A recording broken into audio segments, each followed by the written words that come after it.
Right now on Morning News Now, a different kind of debate at the southern border. Both President Biden and former President Trump taking their campaigns to the Rio Grande in what could be a preview of the November election. The United States is being overrun by the Biden migrant crime. Here's what I would say to Mr. Trump. Instead of playing politics with this issue, instead of telling members of Congress to block this legislation, instead of playing politics with the issue, why don't we just get together and get it done? The latest from the campaign trail as the migrant crisis grows into a key election issue. Also this morning, we're tracking two weather extremes. In Texas, more than 1 million acres burned in what's now that largest wildfire in that state's history. And in California, people are bracing for rain and snow. Some could get up to 10 feet of the white stuff. We're going to bring you the forecast as we head into the weekend. Also, it's a cheaper alternative to those pricey weight loss drugs, but could mixing meds impact your health? What doctors want you to know. Plus, is it an underwater miracle? Scientists now explaining the mystery pregnancy of a lone stingray, and it's more common than you might think. My favorite stories of the past few weeks. Excited to talk more about that. Good morning. Welcome to Friday. I'm Joe Fryer. Savannah is on assignment. We begin this hour at the southern border. It was the backdrop for competing visits by the current president, Joe Biden, and the former one, Donald Trump. Now, yesterday's trips gave both men the chance to talk about border security and immigration, which will be a huge issue in the upcoming election. For his part, President Biden urged Congress to greenlight his bipartisan immigration bill and invited Mr. Trump to work with him to get that legislation passed. Here's what I would say to Mr. Trump. Instead of playing politics with this issue, instead of telling members of Congress to block this legislation, join me, or I'll join you in telling the Congress to pass this bipartisan border security bill. We can do it together. You know and I know it's the toughest, most efficient, most effective border security bill this country has ever seen. So instead of playing politics with the issue, why don't we just get together and get it done? Let's bring in NBC News White House correspondent Aaron Gilchrist. So, Aaron, two very different visits in tone, in policy. Let's start with President Biden, who's faced a lot of criticism over his border policy. So what did he say during his trip to Brownsville yesterday? Tell us more about that invitation to Mr. Trump to try and work together. Yeah, I think that appeal to former President Trump struck a lot of people, took a lot of people by surprise. We didn't expect to hear that. We had been told in the lead up to the president's trip to Brownsville, Texas, that he would be placing the blame for the legislation that failed to get through Congress in the hands of former President Trump. And certainly he did do that. But to hear him reach out and say, let's get together and figure out a way to get some legislation done and to get these resources to the border was something that a lot of people didn't expect. At the same time, as you noted, he called on Congress to take action. We know that the measure that had been moving through the Senate that would have provided about $20 billion in resources for Border Patrol agents, for immigration judges and asylum officers failed, and that was largely at the urging of former President Trump. At the same time, President Biden promised border agents that he visited with that the resources would be coming. He said, come hell or high water, he would get them what they need to deal with the broken border, as President Biden and President Trump have both called it, particularly in recent weeks, Joe. Aaron, so we know Trump was more than 300 miles away. He was in Eagle Pass. What did he have to say? And since then, any response to the president's invitation when it comes to the immigration bill?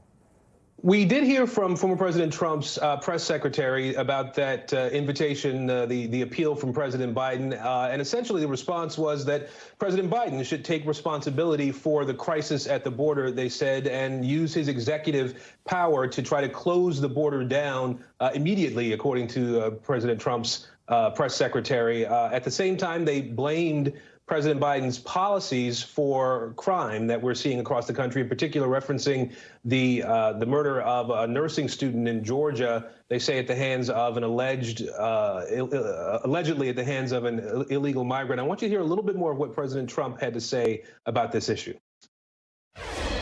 Now the United States is being overrun by the Biden migrant crime. It's a new form of vicious violation to our country. It's migrant crime. We call it Biden migrant crime. Now, our data teams did take a look at this. They looked at some of the available crime data from some of the cities that have seen the biggest influx of migrants recently. And the reality is that there's actually been a dip in crime in some of those large cities that have taken in large numbers of migrants, Joe. Clearly, the fact that we're seeing these dueling visits on the same day is a sign this is going to be a huge issue in November. So let's talk about the polls. What do they tell us about how voters view these two men when it comes to immigration and border security? Yeah, you see the numbers on your screen right there. When it comes to securing the border, voters believe that former President Trump would do a better job. He would do a better job at handling securing the border. When it comes to immigrant rights and the treatment, the humane treatment of people who are leaving their countries, oftentimes in crisis, and coming to the U.S. border and crossing into this country, people believe that President Biden would do a better job in handling that issue. And so we'll see which of those avenues really sort of rises to the top come Election Day in November, as this will be an issue, a big issue for a lot of voters who will be making decisions about who they want to see as president next year, Joe. All right, Aaron Gilchrist kicking us off this hour. Thank you so much. Now, both President Biden and former President Trump are facing some pretty strong headwinds when it comes to winning over black voters across the country. NBC News spoke with a focus group of black voters in North Carolina as part of our series, The Deciders. NBC News Washington correspondent Michelle Sindor explains why, when it comes to this year's likely choices, many voters can be described as double haters. The major warning for both President Biden and former President Trump from a demographic that may prove critical in the 2024 election: black voters. A new focus group in North Carolina telling NBC News many of them will not vote for Trump, but they're not thrilled about Biden either, a political phenomenon known as double haters. First thing that comes to mind, President Biden. Old, right? Incompetent. I look at him as kind of smug and entitled. What's the first thing that comes to mind when you think of Donald Trump? Crazy. Powerful. He's definitely racist. The NBC News Deciders Focus Group, a collaboration with Engage's, Syracuse University, and Sago, finding that despite the black community's historic support for President Biden, these voters now have major reservations. A lot of the things that they say are for blacks are for everybody, but they'll just say it's for blacks in the beginning. I feel like some of this is performative. The panelists at times struggling to name anything President Biden had done for the black community. We all don't go to HBCUs. What are you doing for black students? Not just HBCUs. Presented with the White House's messaging on Biden's work for the black community, the group panned his efforts to broadcast his accomplishments. I think that it's all political mumbo jumbo. Despite their harsh words for President Biden, most said they would vote for him. The group left some of their most biting criticism for former President Trump. He's sexist. He's delusional. He's old as hell. Oh, I'm sorry. He's very old. Especially over his recent remarks about the black community. And then I got indicted a second time, and a third time, and a fourth time. And a lot of people said that that's why the black people like me, because they have been hurt so badly and discriminated against. That's probably one of the most racist comments he's ever made. It feels like he thinks we're all criminals. It's like an insult. It's like, are you serious? That's what you think of us? What do all you make of some Republican backers of Trump who say that Trump's marketing of sneakers appeals to black voters? It's like a joke, not taking us seriously. President Biden has always massively outperformed Trump among black voters. He polled ahead of Trump by nearly 60% in January's NBC News poll. But compared to where those numbers sat in the 2020 exits, his hold on the black vote is starting to slip. North Carolina, the state these voters call home, is in play in 2024 and could be the difference between re-election and a historic defeat for the president. Now the rise of the double haters raising a critical question. Will the black voters who have been in Biden's corner for years show up for him one more time in the most important election of his life? Our thanks to Michelle Sindor for that report. Voters in North Carolina will head to the polls next week to vote for that state's primary, one of many taking place on Super Tuesday. Speaking of, we're going to have full coverage of Super Tuesday right here on NBC News Now. Gets underway next Tuesday at 5 p.m. Eastern, 2 o'clock Pacific time. From the campaign trail to the courtroom in the classified documents case against Mr. Trump in Florida. Today, the judge in that case, Aileen Cannon, will hear arguments from both special counsel Jack Smith and Trump's legal team on when that trial should start. Now, the trial date was set for May, but it needs to be moved because of all the other cases against the former president. Smith is suggesting a July date, while Trump's proposing an August start. But the filing from Team Trump also says they believe the trial should wait until after the November election. They also asked the judge to consider delaying the trial while the Supreme Court weighs the question of presidential immunity. The justices will hear arguments about that in April. In this case, Trump is accused of mishandling classified documents after his presidency ended. He has denied any wrongdoing and pleaded not guilty.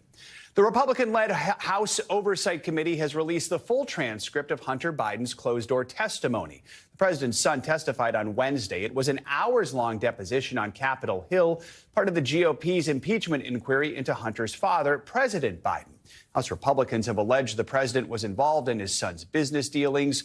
Biden has denied any wrongdoing. NBC News senior investigative producer Sarah Fitzpatrick joins us with the latest on this. Sarah, good morning. So the transcript of this testimony, it's more than 200 pages long with some redactions.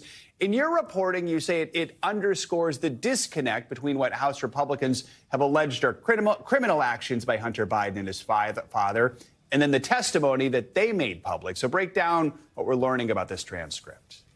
Absolutely, Joe. This transcript is really a fascinating document for several reasons. The first is that it's kind of the first time that we're able to see all the evidence that Republicans say they have gathered. Bank records, memos, messages, emails, and kind of see them lay it all out and ask Hunter to respond.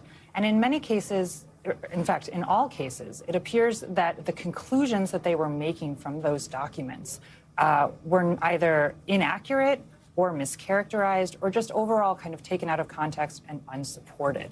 And so I think of course, it is possible that there's still more evidence to come, but it seems unlikely given that Republicans have talked about Hunter's testimony as the crescendo of this investigation, and they haven't indicated what else is coming. Secondly, I think what we saw in this testimony was a real confidence of Hunter Biden. He was very aggressive in his pushing back. He was emphatic about the fact that his father at no point had anything to do with his business dealings, nor did he profit from them financially or otherwise.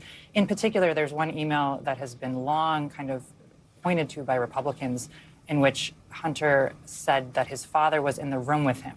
Hunter testified that that was not the case and that he believed that he was very high and in the depths of his addiction at that point. It was something he regretted, but not something that actually occurred.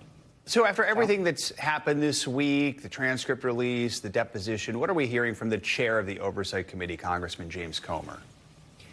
So the chairman and other House Republicans are standing firm. Comer told us last night that he believed that Hunter's testimony showed that there was evidence of some of the things that they've been claiming, and that there were inconsistencies in Hunter's statements versus other witnesses.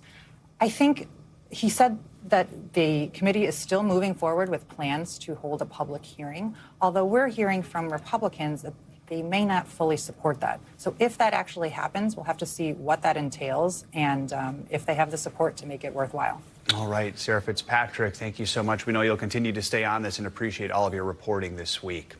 In Texas, the deadly wildfire that has ravaged more than 1 million acres is now the second largest in U.S. history. It's known as the Smokehouse Creek Fire. It's the biggest in Texas history. Now, wildfires in Texas have killed at least 2 people. Now they're moving east, crossing into Oklahoma. At least 12 fires are burning there.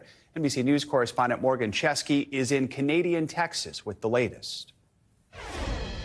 Yeah, Joe, a tough morning for so many here in the Texas Panhandle. And here in Canadian Texas, the flames may be out, at least for now, but that lingering smell of smoke marks so much loss for so many in this tight-knit Texas town. The Smokehouse Creek Fire is now the largest in state history. Authorities say it's burned 1.1 million acres and is at just 3% containment. There are other Fires burning across the Texas Panhandle, and the concern here, while we had a bit of a break from the weather yesterday with even a snowstorm in some parts of the state, winds are picking back up today, and so are temperatures. And it just takes one spark to reignite a whole new front on this wildfire fight. Now, as for the current death toll, authorities say it stands at 2. We know that in one instance, an 83-year-old woman was killed when the fire overtook her home. And within the last 24 hours, authorities say another death took place when a woman was driving across the Panhandle and a fast-moving fire overtook her truck. Authorities say it is imperative for people in these communities to be absolutely aware of where the latest fronts are on these multiple blazes. President Biden saying in the last 24 hours that he is dispatching 500 federal personnel to assist in this ongoing fight, and that includes 100 wildland firefighters, which will no doubt be welcomed by the resources here in Texas. Many of the firefighting departments are volunteers, stretched very thin because of the vast expanse that this wildfire fight covers. We're talking about an area that is larger than from New York to Philadelphia, and that is just one of the 4 fires burning here today. Authorities say that as the humidity drops and the temperature goes back up, people need to understand that this firefight can change drastically. And right now, there is no one breathing easy here in this part of Texas, especially with a warm weekend forecast on the way. Joe? All right, Morgan, thank you so much. On the West Coast, a very different story. Millions once again waking up to winter and wind alerts. Let's get a check on your morning news now weather with meteorologist Michelle Grossman. Michelle, good morning. Hi, Joe. Great to see you. And we are talking a lot of snow. We could see up to 10 feet of snow in the highest elevations of the Sierras. So we're looking at blizzard conditions, whiteout conditions, impossible travel because we're going to see winds gusting up to 55, 60 miles per hour. And then along the coast, we're looking at really heavy rain. So this is satellite radar showing us lots of clouds. We're seeing the snow falling. That's in the blue. Also rain falling. We're seeing some yellows and reds popping in. That's showing us where we're seeing some heavy rain falling. And we're going to see even upwards of 10 inches of rain along the coast in terms of that rainfall. So 7 million people waking up to winter alerts. We have winter storm warnings. We have blizzard warnings. That is in the purple, and also some winter storm watches, not only today, but also through the weekends. Let's take you through it. Today, we're looking at that extremely heavy snow. We're looking at the winds blasting. That's going to bring down some power lines. It's going to create some power outages. Really cold, too, in the west. So that's not going to be a good scenario. Then we're looking at the whiteout conditions and possible travel because of that snow falling 1 to 2 inches per hour, in addition to the winds really blowing at times. Then as we go throughout tomorrow, those snowfall rates up to 2 to 4 inches per hour. So that snow is going to continue to pour down. And then we're looking at rounds of heavy rain soaking the coastal parts of California. But that rain also will extend up to Washington as well. We begin to taper off that snow into the Sierra Mountains. That's the good news. But feet of snow likely in the Central Rockies as we head towards Sunday. Now, the snowfall forecast, we mentioned a lot of snow. Snow amounts 5 to 10 feet above 5,000 feet. And then locally higher amounts as we go a little bit higher into the highest elevations of the mountains. In terms of that rainfall, it is a lot also. This is going to create a mess. We're looking at 5, even 10 inches of rain along portions of the coast of the Carolinas. I do want to mention the rain in the southeast as well. Notice those brighter colors, the darker colors. That's where we're expecting some heavy rainfall. So especially along the Carolina coast into the Gulf Coast states as well. But it's widespread. We're looking from the southeast into the Tennessee Valley up into portions of the mid-Atlantic by overnight tonight, and then kind of look what happens tomorrow. It's a soaker today in the southeast, a bit of wintry weather in the Appalachians and the higher elevations there. And then as we go throughout tomorrow, Joe, it's going to be a wet start to the weekend. We're looking at just damp and dreary in the mid-Atlantic, the Northeast on Saturday, but looking to be a nice end to the weekend. All right, so I'm making indoor plans for most of the weekend, and then Sunday night I'll go run around outside. Exactly. All right, sounds good. Michelle, thank you so much. Sure. International outrage is growing after an incident that left at least 100 people dead and hundreds more injured while they were waiting for food in Gaza City yesterday. That's according to the Palestinian Health Ministry. NBC News has not been able to independently verify that death toll, and it's unclear how many people died from the stampede or the gunfire that followed. United Nations officials are condemning the incident, saying they have not been able to deliver aid in the region for more than a week. Gaza is on the brink of a famine, prompting some nations to consider airdropping aid to help Gazans on the ground. The White House is continuing to push for progress in hostage negotiations between Israel and Hamas, but officials say the aid convoy deaths have now complicated those efforts. NBC News foreign correspondent Molly Hunter joins us now from London with the latest. Molly, good morning. So what are we learning about this incident and how it broke out in Gaza City? I know there are opposing accounts from Palestinian officials and Israeli officials. Yeah, Joe, that's exactly right. And I think you laid it out really well. I think what should not be lost is just how desperate the people are, specifically in this area and specifically in northern Gaza, for aid trucks, which is why there were such huge crowds. So what Gazan officials are saying are that more than 100 people were killed, nearly 800 were injured when huge crowds which were gathered and waiting for aid trucks when Israeli troops opened fire on those crowds. Now, one Palestinian eyewitness tells NBC News, Joe, and this is reporting specifically to our team, he says that Israeli troops opened fire on the crowds before the trucks arrived. Now, doctors at the hospitals in Gaza City, limited hospitals, limited facilities are even operating in Gaza City, say there were gunshot wounds. Now, the Israeli military says there was chaos, that there was stampede, that most of the injuries and the deaths happened in that.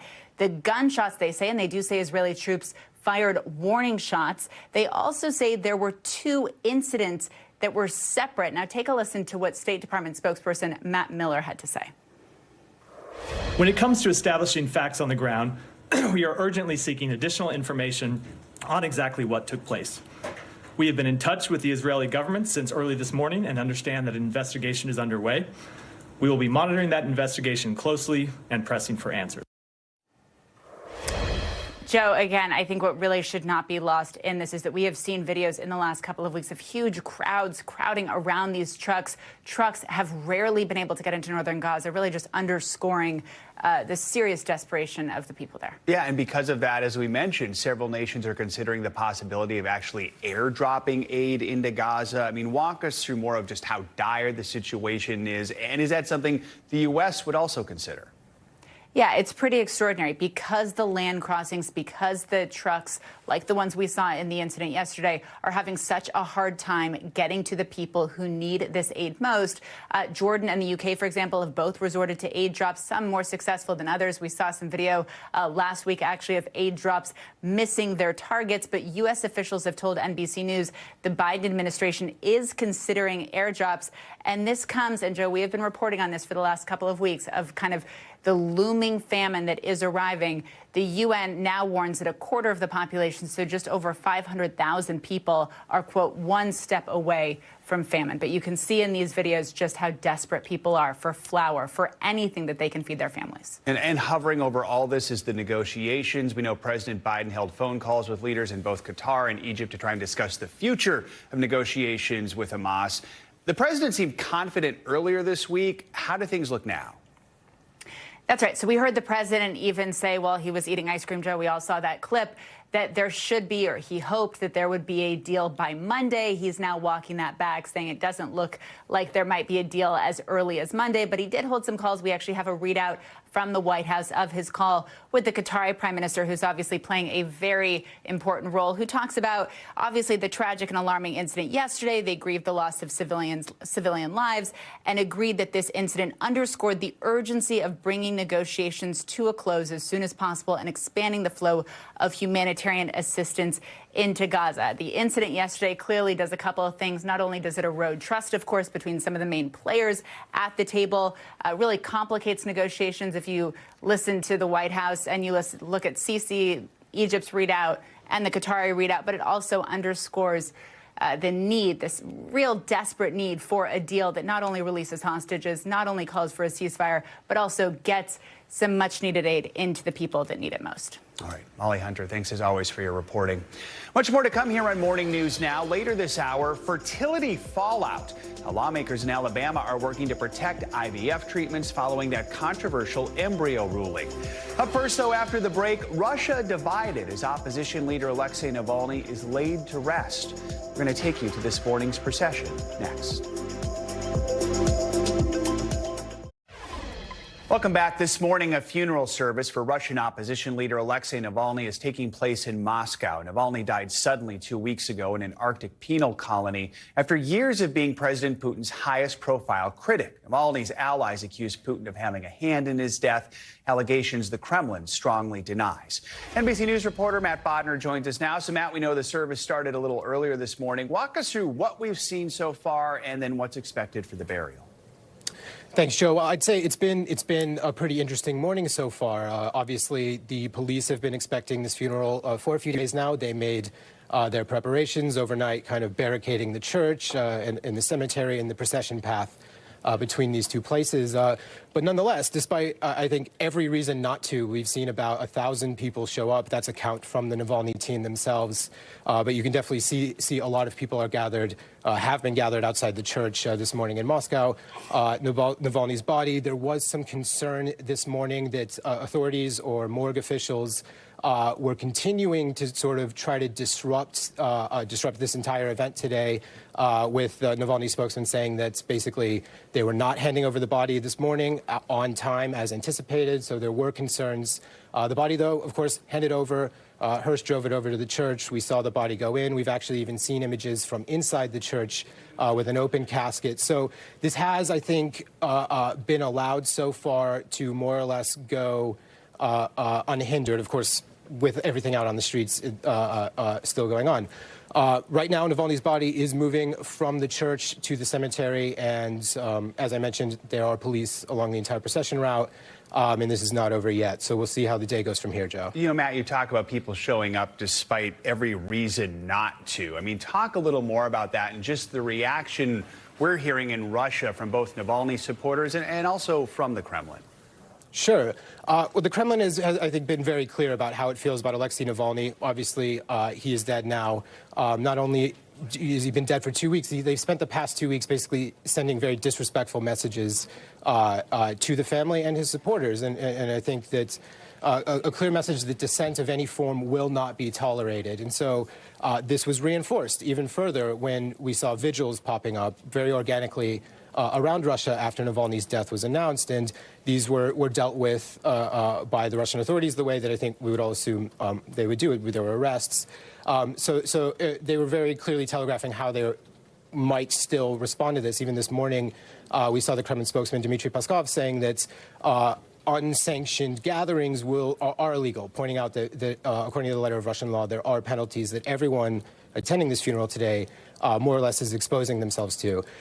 In normal times, this would be a fine. They do have a legal option to take them up to 15 years in prison if it's considered that they were rioting. But these are kind of all tools the Russian government has at its hand to deal with this, however they decide to deal with it at the end of the day. There's still going to be the burial and probably some residual kind of movement from the attendees later in the day, at least just going off past Navalny events. So, yeah, I think the main message here is that everyone here is supporting an opposition leader that appears to have been murdered by the government. You know, his wife is not even attending the funeral, and very few people are left outside of jail of his associates to attend the funeral. We're seeing a few, of course, Boris Nadezhdin, who was a presidential candidate, hopeful until recently, who was barred from standing against Putin in this presidential election that's coming up in 2 weeks. He attended, and a few other notable figures. So this has been a really interesting sounding on where everything is at in Russia right now, particularly the opposition, I think. So we'll see what kind of movement forms. Yeah, Matt, you mentioned the election coming up real quickly. Is there any opposition to Putin right now? He's obviously expected to win this election.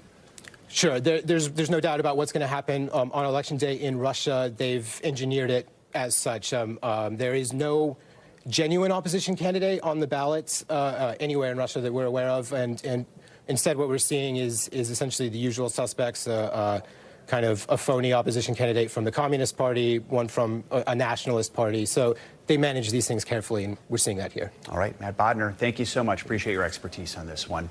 Here in the States, Alabama lawmakers are one step closer to safeguarding IVF procedures in that state, but questions do remain. Both chambers of the Alabama legislature passed Republican-backed bills yesterday that are intended to protect providers and patients of IVF treatments. Just last month, the Alabama Supreme Court ruled that embryos are considered children. That forced several IVF providers in the state to bring treatments to a halt. Now the House and Senate will vote on a unified version of this bill before sending it to Alabama Governor Kay Ivey, who is expected to sign it. Let's bring in NBC News legal analyst Danny Savallo. So lawmakers have said this is a quick fix. The goal is to try and get services back right away. Is this legislation going to do the trick to make sure providers are safe, patients are safe, that they wouldn't be prosecuted? Well, here's what this proposed legislation actually does. And in a sense, I guess you could call it a quick fix because it really creates immunity and very limited immunity for these service providers. It doesn't really go to the issue of saying, oh, the Alabama Supreme Court, they got it wrong. We're going to treat this procedure, embryos, as non-people under the law, under Alabama law, which is hundreds of years old, protecting embryos now outside the womb. It doesn't do that. It really just creates a narrow carve-out of immunity for these providers, which I think is a good strategic move for Republicans, because then they can continue to argue that the ruling was correct, but also continue to promote IVF fertilization and not punish those providers, but still pave the way for the notion that an embryo fertilized existing outside the womb in a laboratory is a person. As you point out, the Alabama Supreme Court ruling is still there. It's not going away. So could we just continue to see more lawsuits about this? Oh, yes. I mean, ever since the constitutional right to an abortion was erased by the Supreme Court, states are free to do virtually whatever they like. They can allow abortion right up until the moment of birth, although I doubt we'd ever see that in any state. But they can prohibit abortion completely. Enter Alabama. So it really is a function of whoever is in control of that state's legislature. They have considerable power to do so. And they could have rushed to maybe say something to the effect that the Alabama Supreme Court got this decision wrong, which they could have done. And instead, by doing this narrow carve-out of just this limited immunity, saying that, oh, IVF providers, you guys can keep doing your jobs, but the Alabama Supreme Court ruling, make no mistake about it, still will exist. Does any of this legislation impact the actual case that prompted this Alabama Supreme Court ruling to begin with? Well, that case has already been decided, but it's interesting. I'm glad you brought that up. This is supposed to be a retroactive fix, and retroactivity is an important concept in the law. Sometimes a law is passed, but people who had an experience or were maybe wrongfully convicted is a good example before the law was passed. Retroactivity is a key question. Will this apply backwards in time?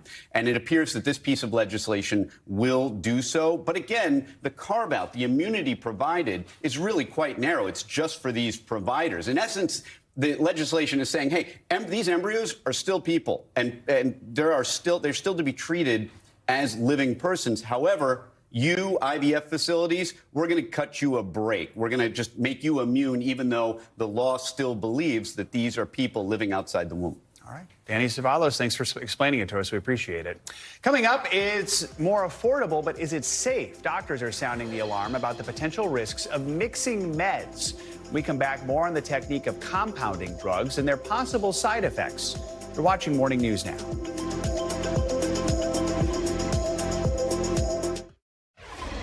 Weight loss drugs like Ozempic and Wegovy have become very popular, offering hope to those who struggle with obesity. But they're very expensive, and their high prices are sending people to find cheaper alternatives known as compounded versions. The question now, are those safe? CNBC reporter Melissa Lee takes a closer look.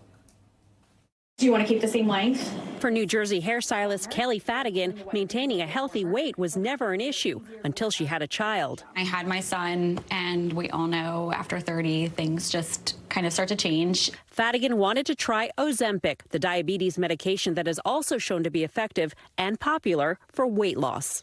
But the reality was, at $800 a month, it wasn't something that was sustainable for me.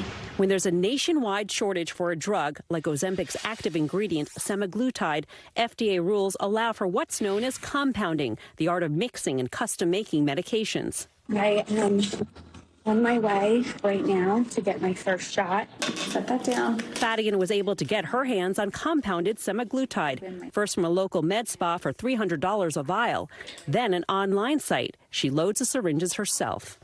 I was just told to sanitize the top of it each time. Pull back a little bit. Robin Bogner is a professor at the UConn School of Pharmacy and teaches proper compounding techniques. When there's need and there is a profit, people will get involved in compounding.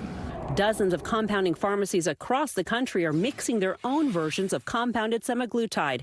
And while some of the facilities are inspected by the FDA, the drugs they make are not. The agency has issued warnings that compounded versions of semaglutide may carry more risk and negative side effects. The big issues with obtaining compounded semaglutide is I don't know where these molecules are coming from. I don't know how pure they are. What else is being added? Social media sites like TikTok are flooded with influencers plugging promotions for various compounded medications. You have a discount code, so you're going to use my code Lauren50. Our team wanted to see how easy it was to get compounded semaglutide.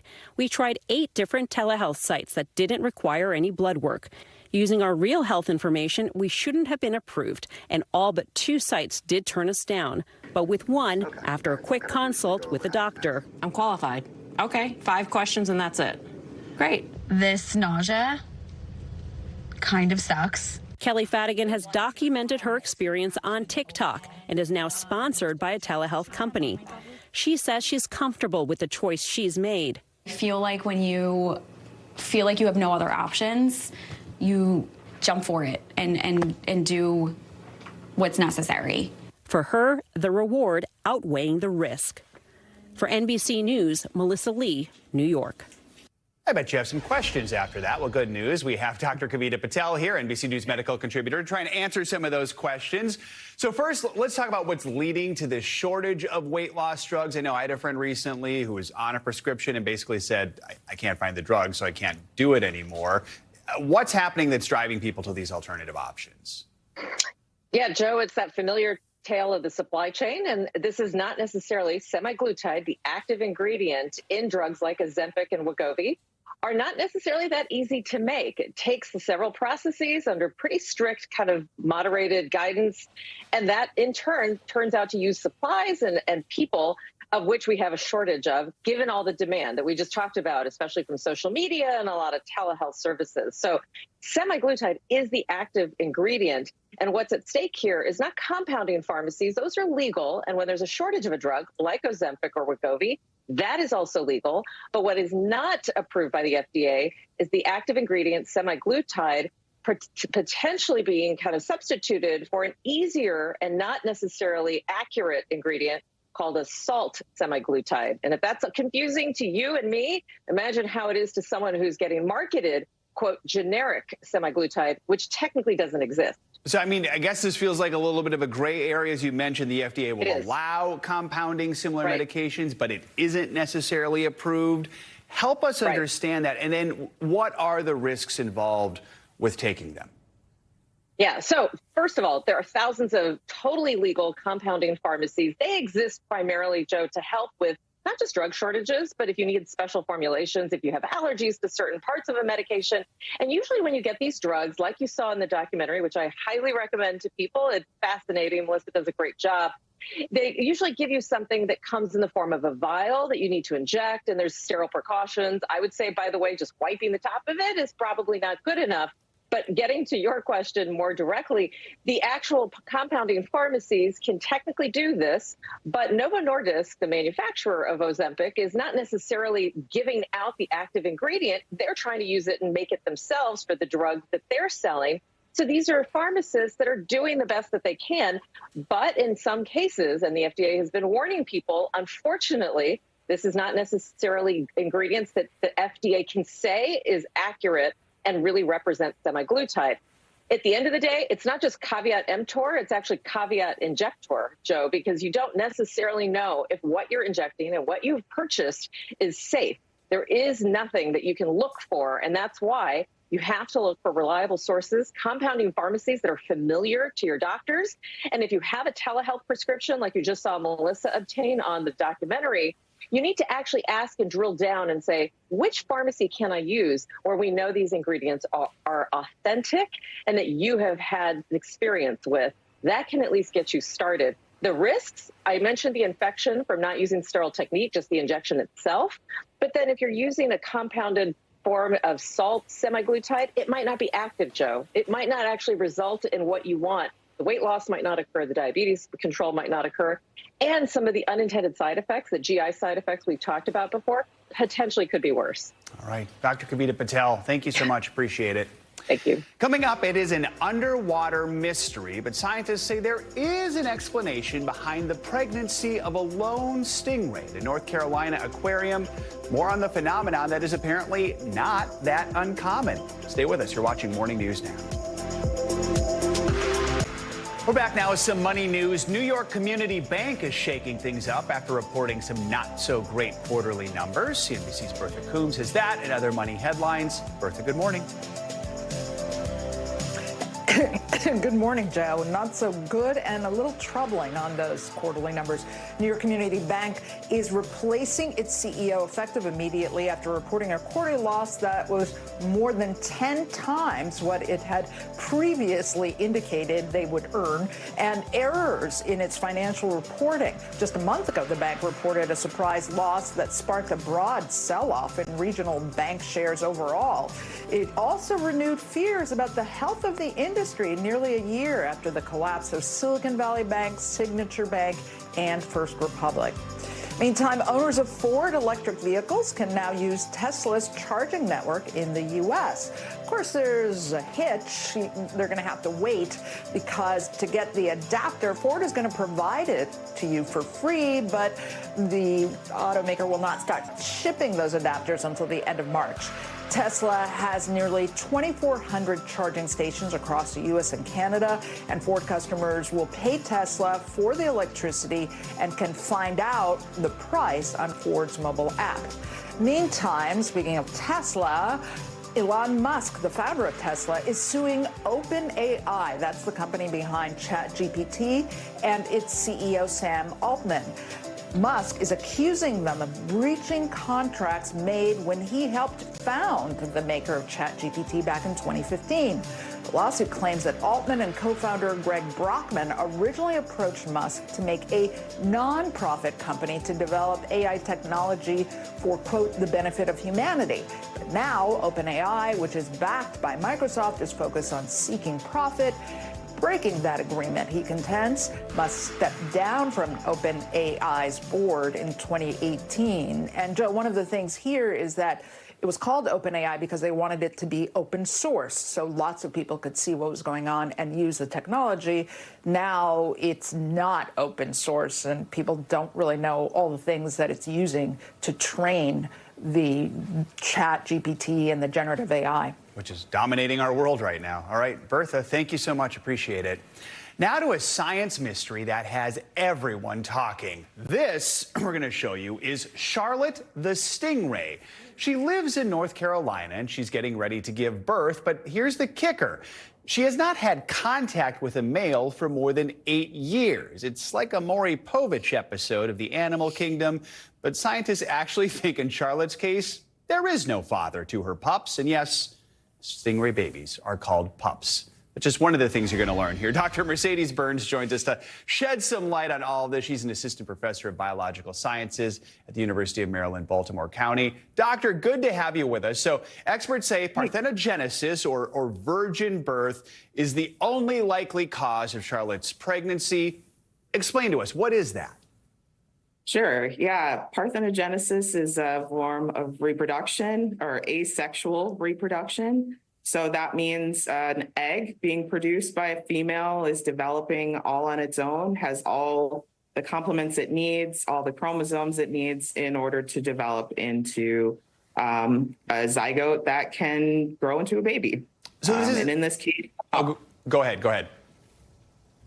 Right. In this case, it's a pup that she's producing, or probably more likely 2 to 4 offspring. I love that they're called pups, too. That is so cool. So this is actually more common than people think. In 2021, a shark in Singapore conceived without a mate. In 2006, several female Komodo dragons in the UK also gave birth without a mate. What is it that triggers parthenogenesis? Well, so it's interesting because in many cases, we don't know what triggers spontaneous parthenogenesis. But in species that have regular asexual reproductive cycles, That trigger can be stress, overcrowding, or chemical changes in the environment that cause organisms to shift from sexual reproduction to asexual reproduction. So this has been observed in every class of animals, I understand, except for mammals. Why do we think that is? So there's a pretty clear-cut reason why mammals can't reproduce asexually, and it's called genomic imprinting. So what that means is essentially during our early stage development of zygotes or feti, if you will, there needs to be certain developmental genes that have to come from both sperm and egg. And so without those developmental genes functioning, the egg is going to arrest and it won't develop any further. So genomic imprinting is the reason why I kind of consider mammals all in on sexual reproduction. So they are physically incapable of reproducing asexually in the way that Charlotte appears to have done. Let's talk a little more about Charlotte. When she does have her pups, what happens next? Do we know how caretakers will determine for sure how she conceived them? Yeah, so after a couple of months, the pups will be born live.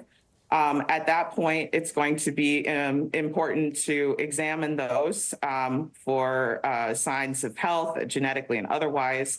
And based on the sex of those offspring, whether they're male or female, and the developmental timing of those, we'll hopefully be able to determine what mode of parthenogenesis was used in order for Charlotte to produce those pups. And it's also interesting to consider that those pups, if they're female, may have a significantly higher chance of reproducing spontaneously through parthenogenesis themselves.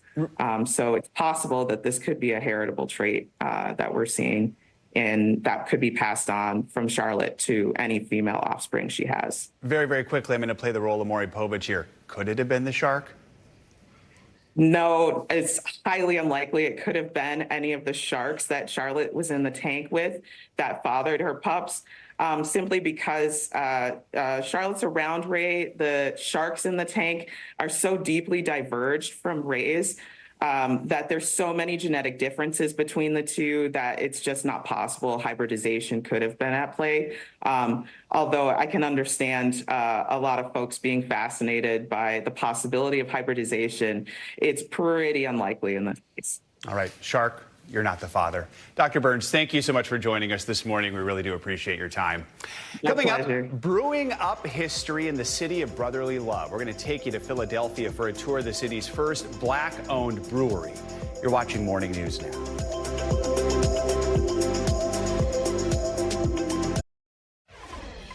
Finally, this hour, the city of brotherly love is getting a lot of love from two brothers. They're making history together by opening up the first ever Black-owned brewery in Philadelphia. NBC News correspondent George Solis took a trip to the city for a tour and a pour.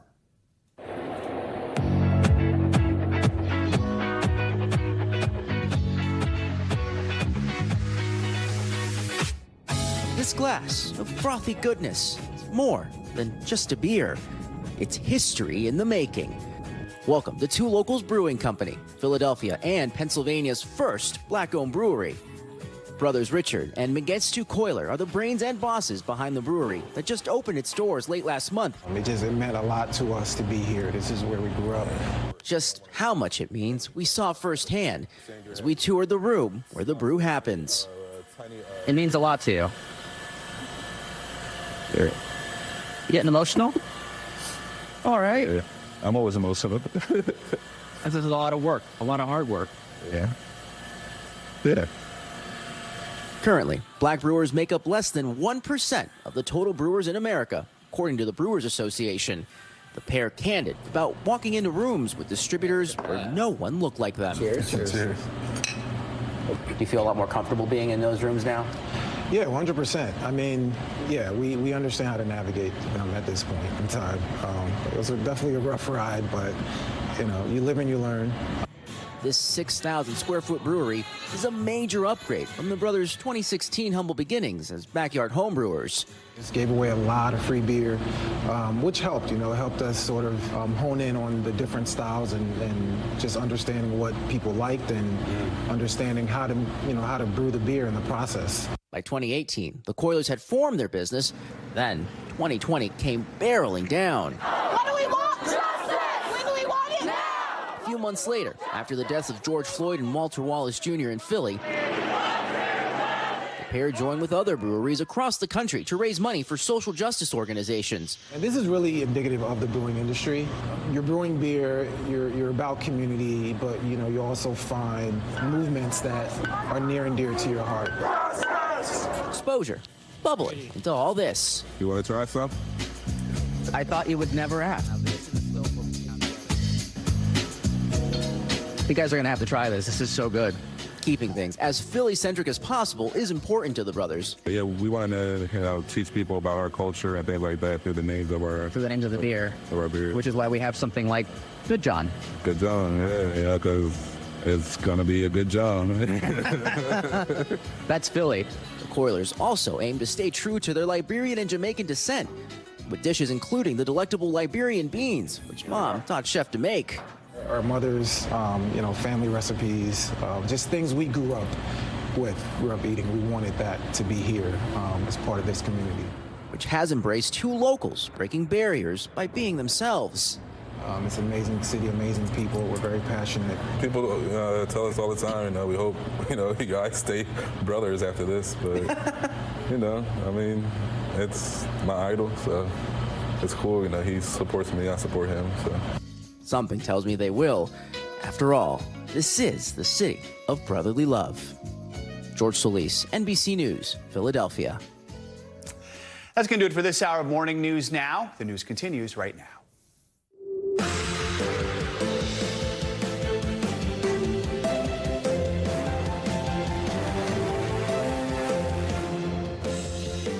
Good morning, happy Friday. I'm Joe Fryer. Savannah is on assignment. Right now on Morning News Now, utter devastation in Texas. The destruction from those deadly wildfires now reaching unprecedented heights. The massive Smokehouse Creek fire, now the largest in the state's history, torching more than 1 million acres of northern Texas land. We're on the ground with the latest as crews race against the clock to try and contain the fury of those fires. Immigration is taking center stage in the race for the White House this morning. That's on the heels of dueling visits to the border by President Biden and former President Trump. We're going to bring you their contrasting messages to voters as a flashpoint burns brighter ahead of November's election. Plus, defiance and determination. Former UN Ambassador Nikki Haley digging in, vowing to stay in the race for the White House ahead of those pivotal Super Tuesday contests, now just 4 days away. But one big question remains. Does she actually have a clear path to the Oval Office, even with former President Trump's clean primary sweep? And it is a blockbuster weekend in the world of entertainment. Later in the hour, we've got your can't miss list and the day one reviews for the highly anticipated Dune 2. Those reviews already pouring in. We're going to begin in Texas, where crews are battling the largest wildfire in the state's history. More than 1 million acres have been scorched by the Smokehouse Creek fire. It's now the second largest wildfire in U.S. history. Authorities say the fires are responsible for at least 2 deaths. They're now moving east, leaving a path of destruction in neighboring Oklahoma. NBC News correspondent Morgan Chesky joins us now from Canadian Texas, one of the places hardest hit. Morgan, good morning. Yeah, Joe, a tough morning for so many here in the Texas Panhandle and here in Canadian. The flames may be out, at least for now, but there is this lingering smell of smoke that marks so much loss for so many here. This home behind me, just one of dozens in this town, reduced to rubble in just minutes as a result of this now historic blaze. And while we had a brief break from the weather yesterday, we're looking at higher temps and winds today that have authorities stressing to everyone this firefight is far from over. This morning, a fiery nightmare sweeping through Texas, where smoke-filled skies and flame-torched prairies are rewriting history in the state's panhandle. The Smokehouse Creek fire swelling to more than 1 million acres, scorching an area large enough to stretch from New York to Philadelphia. From above, the devastation even more jarring. Many homes now smoldering piles of rubble and huge swaths of farmland left charred and blackened. Smokehouse Creek, the biggest of 4 active fires in the state's vast panhandle, where many just had minutes to evacuate. People didn't really have time to grab anything. No, they didn't have time. There's people lost everything. Paul Blankenship now facing unthinkable loss. His mother Joyce killed after flames swallowed her home. I wasn't able to get in there to her. Another woman killed after authorities say a fast-moving fire overtook her truck. Outside Canadian Texas at the family-run Mendota Ranch, owner Jason Abraham did his best to save what he could. The view from his helicopter, grim. The majority of his 26,000-acre spread scorched. I flew my helicopter for 8 hours yesterday and never saw green grass. Abraham joined other ranchers fighting the flames from the air. We're going to be running out of water here pretty soon. But drops of water could only do so much to slow an ocean of flames. We just lost 1 million acres. All of my neighbors are gone. And in Fritch, Texas, a surreal scene of fire and ice, with snow blanketing scorched ruins. And snow also an issue farther north. Parts of the Sierra Nevadas about to be hit with up to 5 to 10 feet. Blizzards already clogging roads and causing accidents as the country continues to cope with the wild late winter weather. And overnight, President Biden pledged federal help for the Texas Panhandle, saying that he'll send 500 personnel, including 100 wildland firefighters. That will be a very welcome sight here, as resources are still stretched incredibly thin. In the meantime, this more than million-acre blaze still sits at just 3% contained. Joe? Really just a surreal sight there, Morgan. Thank you so much. Scott Brewster is the fire chief of the Canadian Volunteer Fire Department in Hemphill County, Texas. He joins us now. Chief, thank you for being with us. I know you have been incredibly busy these last few days. Just tell us, how are things going right now? Just what are the conditions like right now? Well, the conditions have improved pretty much. As like seen yesterday, we had a snowstorm roll through. That helped us out quite a bit.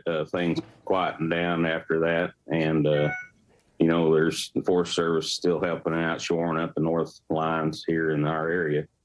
So hopefully that'll continue and we can get things prepared for the next fires to come.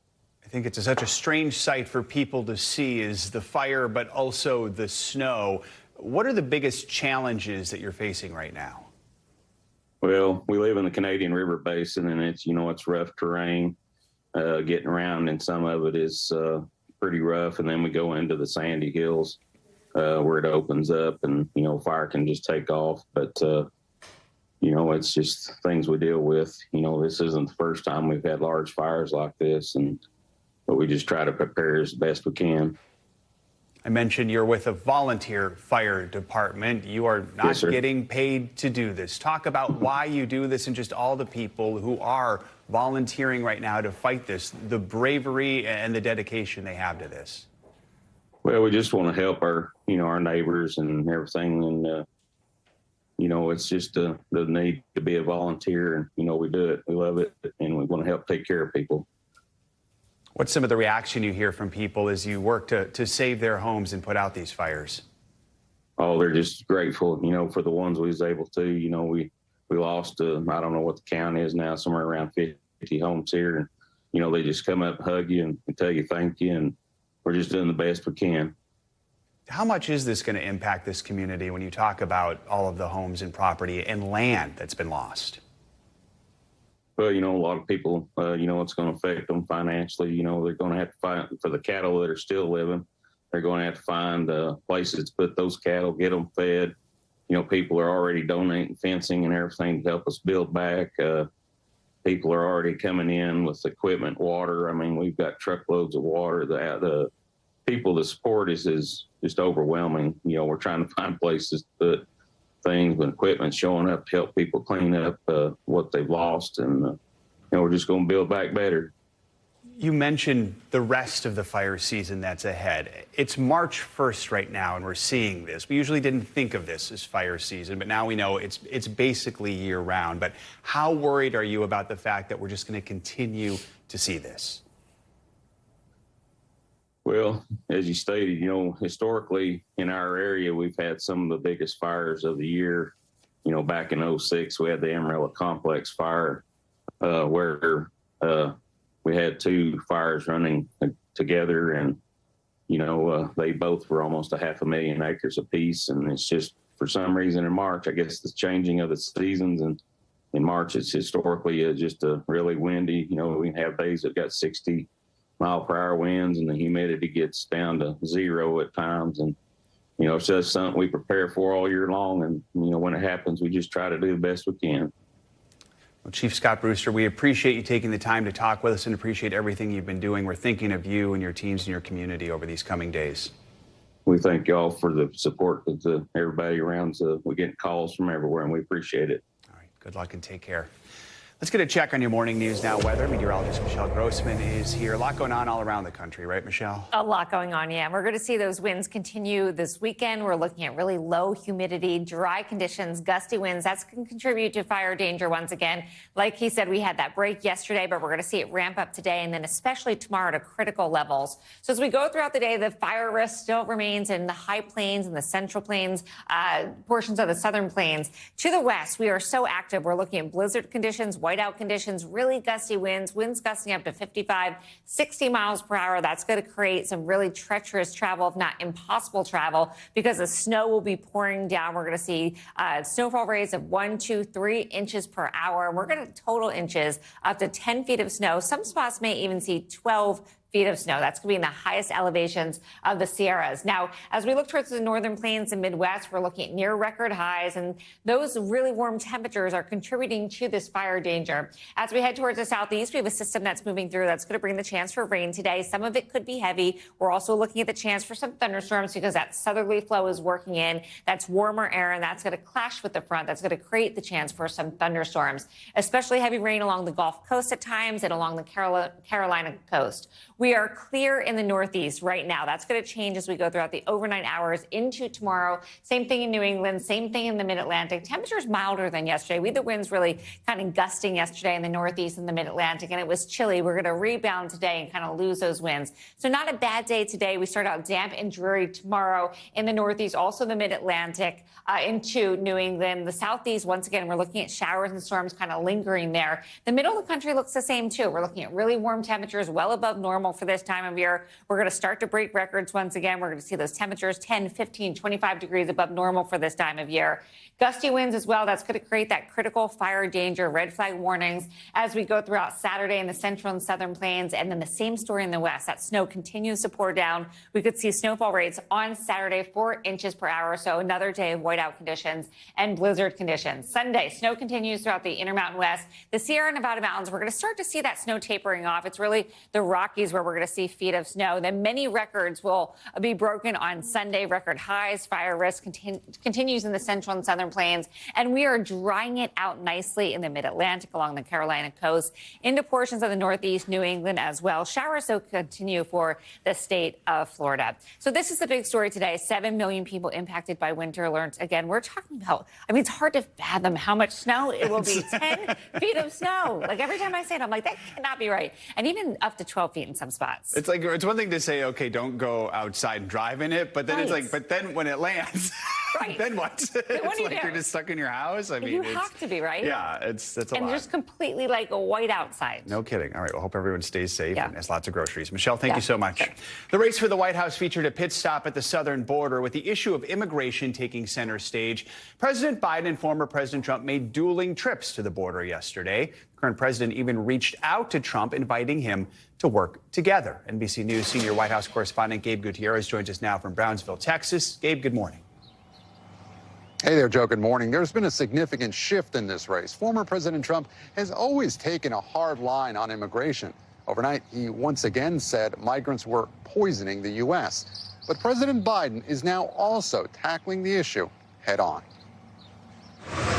This morning, immigration front and center in the 2024 campaign after a dramatic split screen in Texas, with President Biden and former President Trump visiting the southern border about 300 miles apart at the same time. Show a little spine. The current president in Brownsville, Texas, blasting House Republicans for torpedoing a bipartisan border security bill at Mr. Trump's urging, but also offering this olive branch to the former president. Join me, or I'll join you in telling the Congress to pass this bipartisan border security bill. We can do it together. The Republican frontrunner in Eagle Pass, Texas, blaming the Biden administration for the record-breaking influx of migrants. Our country is being poisoned. We're really being poisoned. And pointing to the recent high-profile crimes allegedly committed by migrants, including the murder of Georgia nursing student Laken Riley, whose funeral is set for today. Joe Biden will never say Laken Riley's name, but we will say it and we will remember. An NBC News review of available data shows crime has actually dipped in cities that receive the most migrants. Still, a recent NBC News poll shows Mr. Trump holds a 35-point lead over Mr. Biden among registered voters when it comes to which candidate would better handle the border, while Mr. Biden holds a 17-point lead on treating immigrants humanely. Here at Brownsville's bus station, we met migrant families heading to Chicago and Houston after they'd waited months in Mexico for an initial asylum screening, booked through an app on their phones. The children were tired. The parents were worried. These are people's lives. These are people's futures that we're basically playing with or using as a pawn. In no way or form should we ever use that for political gain. Adding to the border battle in Texas, a federal judge has temporarily blocked a controversial law here that would have allowed local police to arrest and deport migrants suspected of being in the state illegally. The governor says he will appeal, and the case could eventually end up in the U.S. Supreme Court, Joe. All right, Gabe, thank you so much. We are now just 4 days away from Super Tuesday, when voters in more than a dozen states will head to the polls. Former UN Ambassador Nikki Haley says she is not going anywhere despite losing every nominating contest so far to Donald Trump. Meet the Press moderator Kristen Welker spoke with Haley about the state of the race and her chances of coming out on top. Good day to you. With just days until Super Tuesday, Nikki Haley's path to the nomination is getting more narrow by the day, but her donors are largely standing by her. And Haley says she has the resources to keep going, brushing aside calls for her to drop out so the general election can begin. All in the name of protecting. Overnight, former UN Ambassador Nikki Haley making her case in battleground Virginia, which votes on Super Tuesday, when 15 states and 1 U.S. territory hold primaries. We have a country to save, so that's the focus. Despite no clear path to beating former President Trump and losing the first 5 contests, Haley insisting she's in this race to stay. Do you see Super Tuesday as your last stand? We're looking at it as we're hoping for a good competitive showing. That's always been the case in every step, is can we continue to stay competitive? What do you say to Republicans and even some Democrats who say the longer you stay in this race, you're actually helping President Biden? I mean, that's ridiculous, because you can't say that. If I get out of the race today, it would be the longest general election in history. For his part, the Republican frontrunner, former President Trump, is increasingly pivoting to a possible rematch with President Biden, with the two men locked in a close race nationwide. A new poll showing Mr. Trump narrowly leading the president in 7 key swing states, most of which Mr. Biden won in 2020, some falling within the poll's margin of error. I have the highest poll numbers I've ever had. Looming over the race, the former president's legal problems. The Supreme Court deciding this week it will hear arguments over Mr. Trump's claim he's immune from criminal prosecution for allegedly trying to overturn the 2020 election. And today, a federal judge in Florida will hear arguments for when to start the trial over Mr. Trump's handling of classified documents. Now, I asked Haley if she thought Trump's court cases should go to trial before the election. Haley told me she thinks they should all be dealt with before November. Back to you. All right, Kristen, thank you so much. And NBC News Now will have complete coverage of Super Tuesday next week. It gets started at 5 p.m. Eastern, 2 o'clock Pacific time. Questions are mounting over how more than 100 people were killed in Gaza while waiting for a humanitarian aid convoy truck. Israeli and Palestinian officials have issued conflicting reports. This all comes as the humanitarian crisis worsens, with Gaza on the edge of a complete famine. NBC News foreign correspondent Raf Sanchez joins us now from Tel Aviv with the latest. Raf, good morning. Joe, good morning. Health officials say nearly 200 people were killed across Gaza yesterday, the vast majority of them in that single bloody incident in Gaza City, where Israeli forces allegedly opened fire on a crowd waiting for aid trucks, a claim Israel denies. This morning, more fallout after that deadly incident in Gaza, where dozens of Palestinians were killed waiting for food trucks. Our cameras were there shortly before 4 a.m. as crowds gathered in Gaza City, hoping for a single bag of flour. What happened next is in dispute. A Palestinian eyewitness tells NBC News Israeli forces opened fire at the crowd before the trucks arrived. In this Al Jazeera video from the scene, gunfire can be heard. More than 100 people were killed and 700 wounded, according to the health ministry in Hamas-run Gaza. Hospitals flooded with gunshot victims. We went to get food and flour, and they started shooting us, this man says. Israel telling a different story, saying many were killed in a stampede near the trucks as people surged around the aid, as seen in this Israeli military drone footage. They say their forces only opened fire later at a specific group that was moving towards troops in a threatening way. Do you have any evidence to support your claim that this crowd posed a threat to Israeli troops? If you approach armed soldiers in a war zone and there is a threat and they fire warning shots in the air, the best thing to do is to turn around and walk away. The footage appears to show bodies yards away from Israeli tanks, but it's not clear how they were killed. Gaza residents have been desperate for food, the UN warning of famine, including for children like Musa. At 6 months, he's barely older than this war. Doctors say 8 other children have died of malnourishment this week at this hospital alone. A U.S. official says the administration is considering dropping aid by air, a tactic used this week by Jordan. The White House growing increasingly concerned about the hunger. And President Biden says he fears yesterday's killings will only complicate negotiations towards a ceasefire deal, which he says is no longer likely by Monday. Later today here in Tel Aviv, we are expecting families of some of the hostages to gather near a U.S. embassy building, pushing the administration to try to get that deal done. Joe. All right, Raf Sanchez, thank you. The Air National Guardsman accused of leaking hundreds of classified documents appears ready to plead guilty to unspecified charges next week. That's according to a court filing from federal prosecutors. Jack Teixeira pleaded not guilty last June to charges of willful retention and transmission of national defense information. The Justice Department has now requested a change of plea hearing for Monday, indicating that Teixeira intends to plead guilty. He's accused of leaking classified Defense Department documents on the gaming chat app Discord. The Air Force has found that Teixeira acted alone in allegedly leaking the documents, but the military did discipline 15 others in connection to the case. Much more to come on this hour of Morning News Now. After the break, we're taking you around the world with a deadly fire that has decimated a shopping mall in Bangladesh, killing dozens of people there.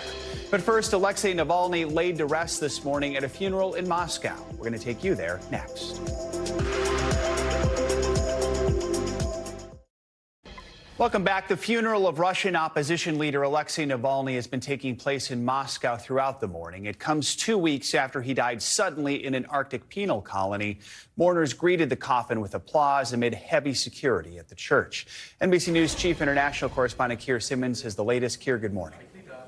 Hey, Joe, good morning to you. The pictures that we are seeing from Moscow right now, which would be considered ordinary in the U.S., are truly extraordinary in today's Russia. We've been seeing images of Alexei Navalny in an open coffin, his parents among those gathered around him inside the church, the U.S. ambassador there with other diplomats, and then later images of his casket being lowered into his grave.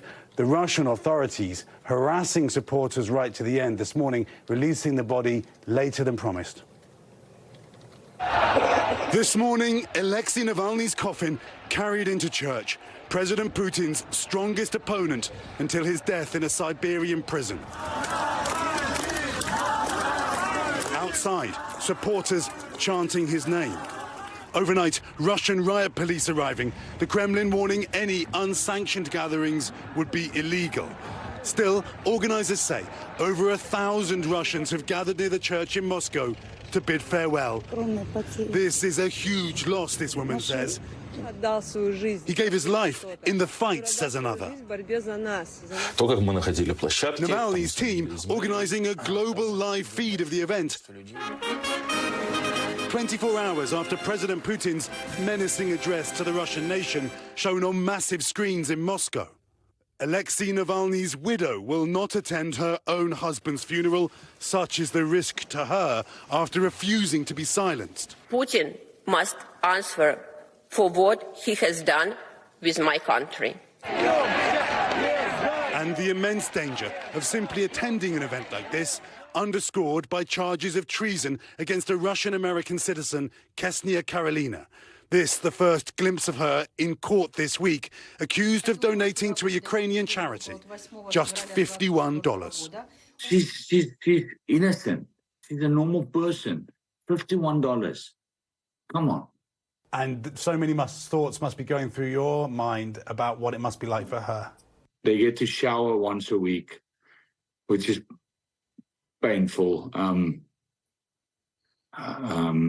They get a book once a week to read a book. They get porridge to eat. He says she wrote him a love letter from prison.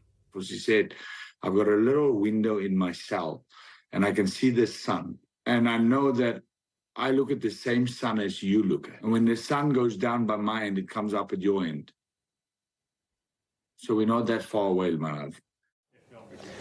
And remember, Joe, that all of those people outside that church today, they are themselves risking arrest and potentially jail. Today, the Kremlin spokesman, Dmitry Peskov, was asked about whether the Kremlin has anything to say for the family. No, we don't have anything to say to them, he said. And that chanting, Joe, that you heard outside the church, that chanting of Navalny, well, later they began to chant, "We will not forgive you."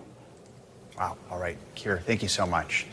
More international news now. A fatal fire broke out at a shopping mall in the capital of Bangladesh. NBC News foreign correspondent Megan Fitzgerald has the latest on that and other world news. Megan, good morning.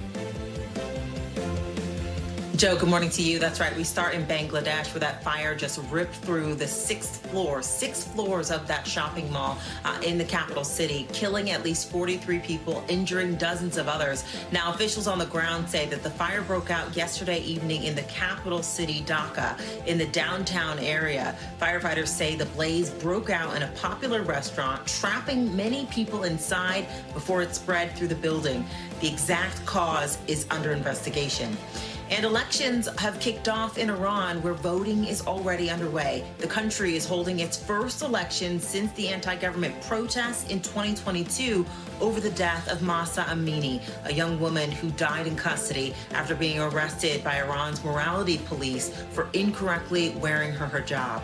Hundreds of people were killed, thousands injured during those protests. Voters will be electing members of parliament and members of the Assembly of Experts.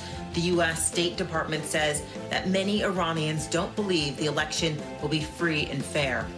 And finally, Joe, a new anaconda species was discovered in the Amazon. And believe it or not, it happened during the filming of Will Smith's Pole to Pole series. Researchers say this is a new species of the green anaconda, which is also known as a giant anaconda. They found this thing in the Brazilian Amazon, and it is said to be among the largest in the world. I would not want to be the one to discover that thing. Yeah, oh goody. Like as if the anaconda wasn't terrifying enough. Now they're like, right. here's a bigger one. Yeah.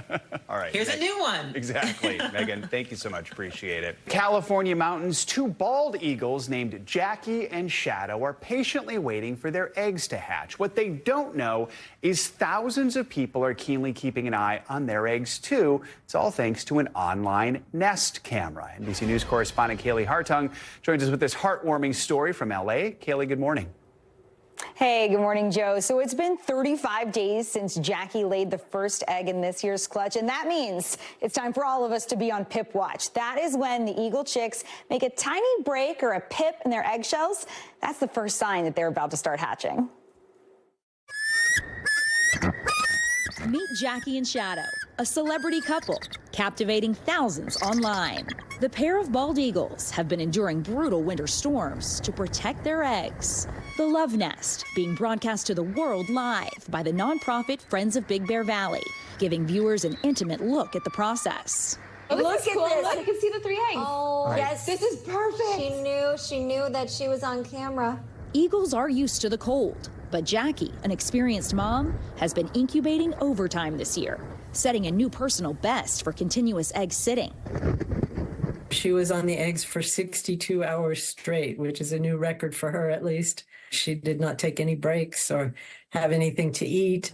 And Shadow, her wingman, is proving to be one of the good ones, bringing her fish, chasing off intruders, and pulling his own long shifts on the eggs. He is, absolutely. When she comes in, sometimes he will start, doing his chortling very loudly, saying, no, no. And she has to get in and move up and sometimes push him out of the nest to get him off the eggs so she can get back on. Shadow moved into Jackie's nest and her heart around 6 years ago after outlasting a competitor. They've successfully raised 2 chicks, but have lost others to everything from bad weather to cracked shells. It's been almost 2 years since their last baby left the nest. Now thousands are tuning in for Pip Watch, hoping to see the first stirrings of new life. And it's not just because bald eagles are our national symbol.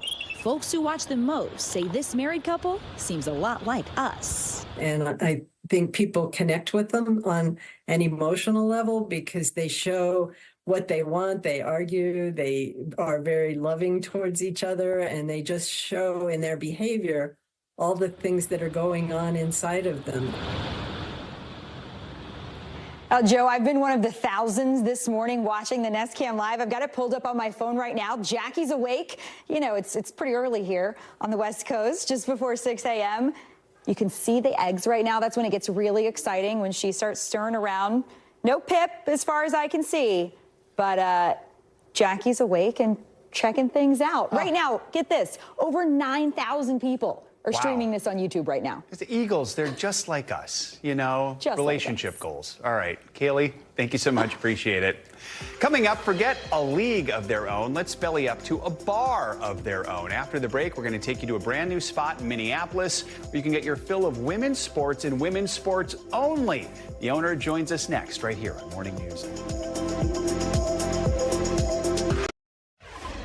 Welcome back. If you are a women's sports fan and love a sports bar atmosphere, you might feel like you're in a league of your own when it comes to finding that special place to take in the game. Well, we have a solution. Introducing a bar of their own. It's the first bar of its kind in Minneapolis that will exclusively air women's sports. It's set to make its grand opening today. Joining us now, the owner of a bar of their own, Jill Hiscock. Thank you so much for joining us. Jill, as you may know, I'm from Minnesota, so my relatives all week long, my family's been sending me articles about this.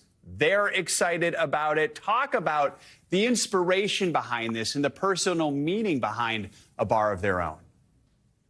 Yeah, thanks so much for having me. I was inspired by the Sports Bra, which is out in Portland, Oregon, that opened in February of 2022, the first women's sports bar of its kind. And here we are, a little bit over 2 years later, a little less than 2 years later, opening the same thing here in Minneapolis. So for me, I'm a lifelong sports athlete myself, lifelong fan, and never had a place to be able to watch women's sports or feel like my fandom was prioritized. And so we created one. We created our own space, and we're throwing the doors open here in about 4.5 hours to much anticipation, and really, really excited to have folks in. To be clear, the Minnesota Lynx, the Golden Gopher women's basketball team, the women's hockey team, they're all huge in Minneapolis. What is it you're hearing from people to know that you're opening and to have this place truly of their own? Oh, it's absolutely insane. I mean, it's so clear to me that people are feeling like they're tired of going into a bar and having to ask somebody to change the channel, because it just means like you don't care about what I want to watch. You care about what all these other people want to watch. And that's been the reality for a lot of women's sports fans for our entire fandom. And so for us, I had a group in here last night from the Minnesota Lynx, actually, and all of these fans were just saying, like, oh my gosh, to be able to know that, like, I'm going to come in and there's going to be women's sports on TV is so important. But to me, it's also about younger kids coming in and just seeing that as the norm and knowing that, oh, women play sports too and can also be on TV just like men can. Are you hoping, you talk about how you were inspired by the Portland bar? Are you hearing rumblings that this is going to happen in other parts of the country? I mean, what do you hope happens moving forward? And what would that mean to the younger generation of women who play sports and love sports? Oh, absolutely. So I announced I was going public in September 25th, 2023. And I've talked to, I think, 6 or 7 different bar owners from around the country now that are in the process of doing the same thing that I did and that Jenny Wynn started for us out in Portland. So I would love to see a women's sports bar in every major city, heck, every small city. But we'll start with major cities for now. And I think it means so much because I think for so many people, women's sports in general is in this massive growth, but it's still really hard to see it. And it's still really hard to be a casual women's sports fan. And so for younger generations to be able to walk into a bar, see those games on TV, see those athletes on TV, they don't have to wonder like, oh, do girls play sports too? It's like, yeah, they do. And they're on the same big stages as all their male counterparts are. I have to ask, is it a coincidence by any chance that you're opening just after Caitlin Clark and the Hawkeyes played the Golden Gophers? 2 nights ago, I was at that game. Yeah. When I started this whole thing, I said I wanted to be opened by the Big Ten tournament, which is being hosted here in Minneapolis on March, starting next weekend. So we made it. That was our really big goal because we knew that Caitlin Clark Mania was going to be coming into Minneapolis starting next week. So we will definitely be open for that craziness and ready to welcome all the fans coming in for the tournament. All right, I love my Minnesota food. If you're from there, you know there's Juicy Lucy's, there's all sorts of stuff. What do you have a signature thing going on there? What are you doing? I think what was really important for me, again, in kind of prioritizing what I think is our target market, is making sure that there's really good options for people regardless of what type of dietary preferences they have. So we're going to have your classic bar food. We have really good chicken wings. We have fried pickles. We have tater tots. But we also have things like vegan grain bowls. And we also have gluten-free options because oftentimes there's so many fans that go into bars and have to make 15 modifications in order to get something that they can eat. And we didn't want that to be people's reality. So really trying to prioritize and be intentional about making sure that we had really great dietary options for folks on the food side, and then also a robust bar, but also non-alcoholic option for folks on the bar side of the house. That is cool and thoughtful. Any hot dish? Not yet, although I do have a Minnesota hot dish jersey because we do have a team here called the Minnesota Hot Dish. So. I love that. Okay, I need to get one of those jerseys too. All right. Jill Hiscock, congratulations. Good luck. We want to check in with you and see how things are going a little bit down the road and hope this trend spreads. All right? Come in when you come back to visit your family. I definitely will be there. Thanks so much. All right, let's get to some financial headlines, starting with a verbal sparring of sorts between Disney heirs and investors. CNBC's Bertha Coombs has that and other money news. Bertha, good morning. Hey, good morning, Joe. Yeah, the grandchildren of Walt and Roy Disney have written an open letter expressing support for Bob Iger and the Disney board, who have been under fire from activist investors to change the entertainment giant.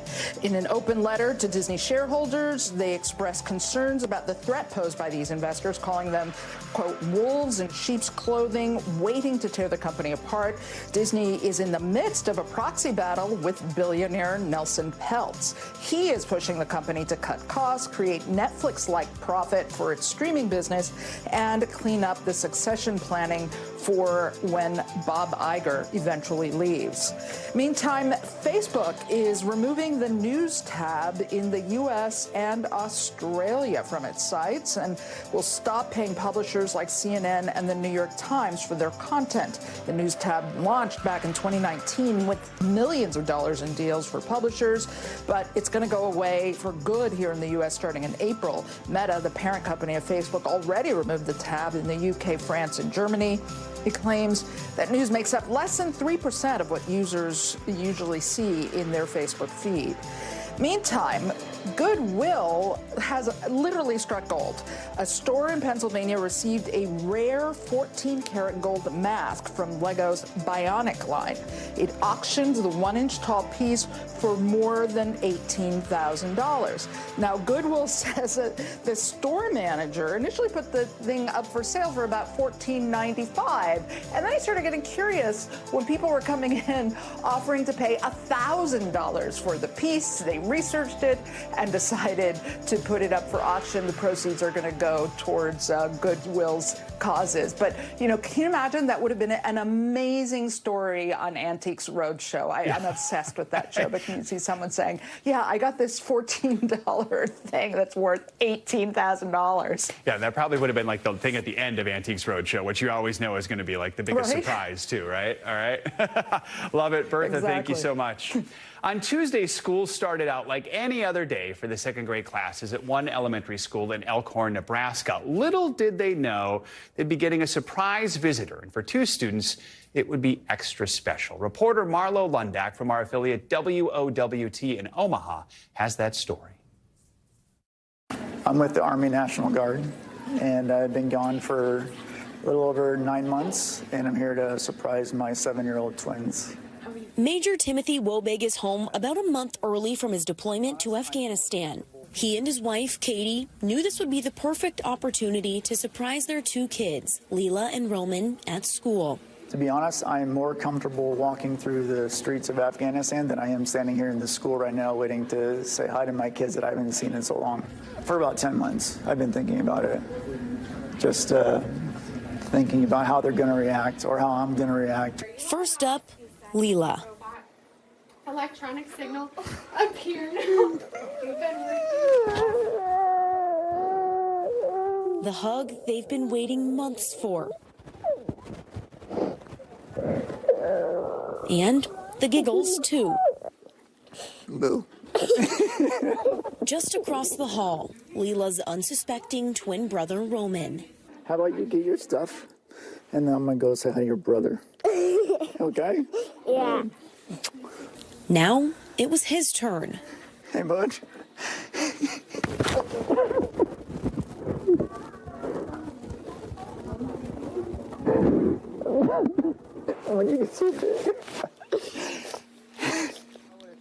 The family of four finally reunited. You said it was April. You know, I can go back. Mom says the big surprise was worth it. Just seeing the joy in your kids' eyes and, you know, being there to, support my husband as well. It was just surreal. Yeah. Nothing can prepare you for that moment. What feelings were you feeling when you turned around and you noticed that your dad was standing right there behind you? I had to double check. Major Wobig says moments like these wouldn't be possible without support systems. I always thought that I kind of had the easy job, but my wife has the hard job. No, you had the hard job. But all the other families out there with service members, thank you for all their support. It's not easy, but it would be so much harder if we didn't have our family. So. Can't get enough of those surprises. Our thanks to Marlo Lundak for that story. Coming up, if it's Friday, you know it's time for our can't miss list. After the break, the reviews are in, how critics and fans alike are reacting to Dune 2, now in theaters. Pop viewers Chris Witherspoon joins us up next with that and all the other offerings from the world of entertainment that you simply can't miss. Stay with us.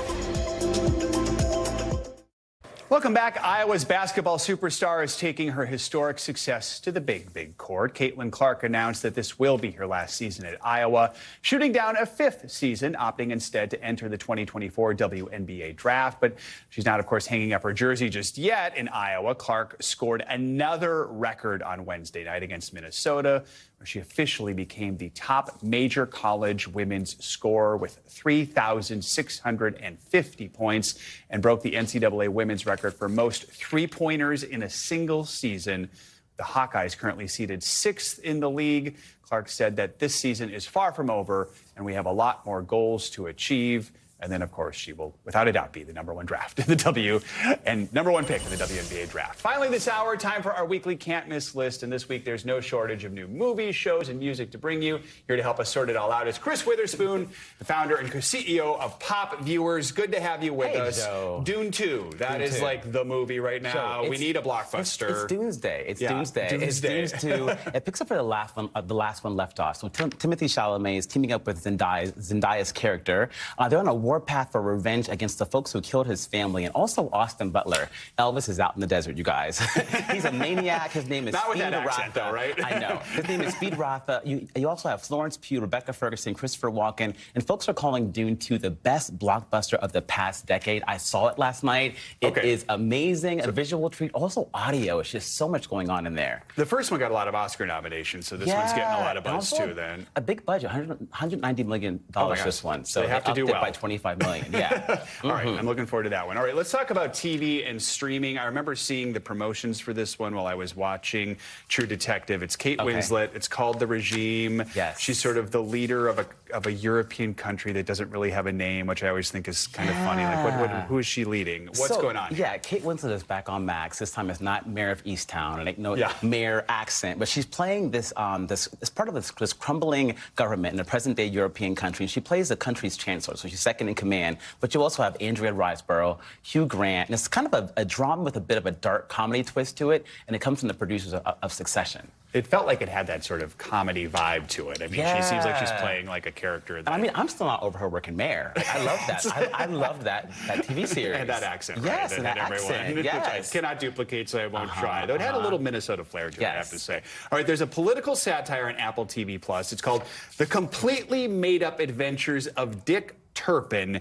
And here's the thing. Are you a great British baking show person? Yes. So this guy's in it, right? Noel Fielding. He is in this. But it's basically, it's a made-up story of the completely made-up adventures of Dick Turpin. If you're in the mood for like a cheeky British comedy, this one is for you. It's basically a comedic take on this English outlaw tale of this dangerous highway robber of the 18th century and his band of misfits. And they always basically botch every single crime. So you mentioned it has Noel Fielding, but also Hugh Bonneville from Downton Abbey. If you're fans of that show, he's in this as well. Okay, and there's no baking? There's no baking. There's no baking. Lots of jokes and wigs, you know, some cute wigs. Gotta love the wigs. All right. Okay, also on Netflix, we have The Tourist. This is season 2. It's Jamie Dornan. I didn't watch this one, but I guess he had amnesia, right? Yeah. So the first season aired on Max. Now both of them are on Netflix. But this character wakes up in Australian outback with no memory of who he is. Meanwhile, every episode, folks are chasing him down to kill him. So this season, he's kind of getting closer, trying to piece together the pieces of who he was and why are folks out to get him. But it's Jamie Dornan from 50 Shades. There's no chains and whips in this one. This one's just a little in the outback. A little more of a mystery as he tries to figure out what is it he did in his past. Yeah, he doesn't know. He's trying to figure it out. It's all this amnesia going on. All right, we have a little bit of music to talk about. Pharrell and Miley Cyrus. They're together, is that right? So Doctor Work It Out. Yes. It's a song that they recorded back in 2012. And Pharrell 2012? Said, in 2012. Okay. So like over 10 years ago. But Pharrell says it's time to put this out. And I think Miley's having a moment again. She just won a Grammy and she looks amazing. And the song I'm glad we have the Miley hair right now. I kind of want to dance. We probably can't. We'd have to pay for it if we played it. I'll dance at the club tonight, Joe. You're gonna Join me. Gonna have to check it out streaming. I love that she's still giving us this hair right now. Yeah. That is good. And this was, What were you going to say? The Louis Vuitton show is where it debuted, right? Yes. And I also love that it's the song that he kind of picked out of the treasure trove of IP that just, it's time. Sometimes songs you record and they don't really sound right for that time period, but now 12 years later, it's time. That is a cool way to see that. Doctor, I like work it that. out. Well, we're seeing, I mean, Taylor Swift is like when she brings out these remakes and stuff, she's also taking music from that era and putting it out there. It always has a place. So I might have some hits that I can dust off. Where's your hit from 12 years ago? This show, 12 years from now, it's going to be huge. It's going to be absolutely huge. America. People are actually going to want to watch this over and over again. Chris Witherspoon, good to see you. Enjoy watching and listening to all those things this weekend. Same to you. That's going to do it for this hour of Morning News Now, but please stay with us. The news continues right now.